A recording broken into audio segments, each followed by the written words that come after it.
commended to the House. The Speaker. The Honourable David Parker. Thank you, Mr Speaker. As the Honourable Phil Goff, Leader of the Opposition, has already said, Labor supports this bill at second reading. I want to reinforce what Mr Goff has already said in relation to the process. We all know in this House that this is a contentious piece of legislation because there are people who are always suspicious, and rightly so, to be honest, to protect civil liberties against unnecessary intrusions of the power of the state. And the Security Intelligence Service Amendment Bill sits right in that space. So if you're a wise government and you're wanting to assuage concerns rather than make them worse, you try and do as much as possible transparently in the public arena rather than give credence to those that suggest that what is being done is unnecessarily secretive, underhand, and conferring wider powers than are necessary. And I think if the media had had the opportunity to consider the submissions that were made by the various submitters, the 23 submitters to this piece of legislation, the media would have been well able to make up their mind as to which of these submissions were wise submissions and which might have been fantastic submissions as to what was the ulterior motive of the government. However, because the government chose to use its power on select committee to outvote the Greens and the Labour Party and hold these hearings in secret, the media didn't get the opportunity to hear from the range of submitters, and neither did the submitters get the ability to hear the full range of the explanations that might be given or the contrary position that might be put by other submitters. And I think that's a great shame that the government, instead of minimising the concerns of our citizens as to whether this is an appropriate use of powers, have in some ways amplified those concerns or given fuel to those who have a conspiratorial view as to what it is that the government's trying to achieve here, and that's to be lamented.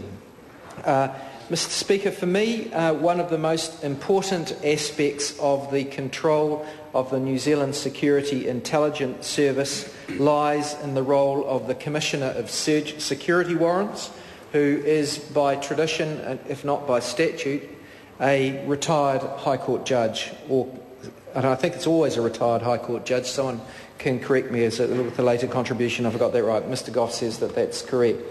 Mr Speaker, we in New Zealand are fortunate. We are one of the least corrupt countries in the world.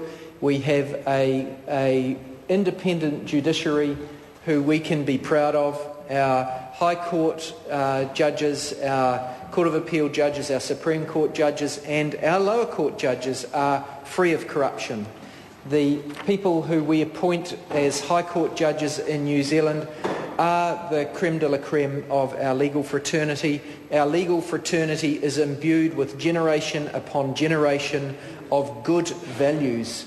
Those values might not be expressed in a written constitution like they have in America, although I would note that they have written constitutions in places like Zimbabwe and Libya as well, and they're no guarantee of good conduct. What is a better guarantee of good conduct is the traditions that we have in New Zealand, and they are embodied in our High Court judges. So the fact that we have a retired High Court judge as the person who conducts oversight as Commissioner of Security Warrants of what is done through the Security Intelligence Service under their warranted powers that are conferred by our existing legislation and now as amended by this bill should give New Zealanders comfort that we do have some proper oversight of the New Zealand Security Intelligence Service.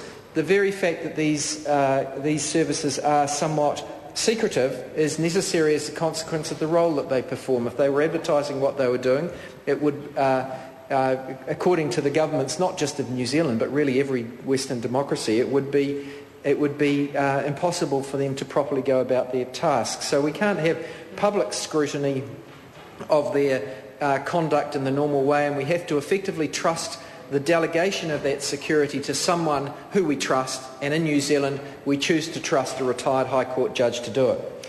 Mr Speaker, this bill improves that by not just updating the list of technologies that can be used in pursuance of the surveillance powers that the Security and Intelligence Service has in New Zealand, as Phil Goff has said, these amount to an extension of existing powers to new technologies rather than to a broad suite of new powers. Mr. Speaker, the thing that one of the amendments that is recommended to this House by the Select Committee, with the support of everyone, but I think brought forward by Labour and Green members, is the insertion into the Principal Act of some principles which underpin the performance of the Security Intelligence Service. Now, these are principles by which the retired High Court judge, who's the Commissioner of Security Warrants, will have regard to when he or she conducts oversight of the Security Intelligence Service. And I want to read those principles out. They say in performing its functions under this Act, the Security Intelligence Service A, contributes to keeping New Zealand society secure, independent and free and democratic, contributes to the participation of New Zealand in the maintenance of international security. C, acts in accordance with New Zealand law and all human rights standards recognised by New Zealand law, except to the extent that they are, in relation to national security, modified by an enactment, and acts in the discharge of its operational functions independently and impartially with integrity and professionalism. Now, Mr. Speaker, and in a manner that facilitates effective democratic oversight.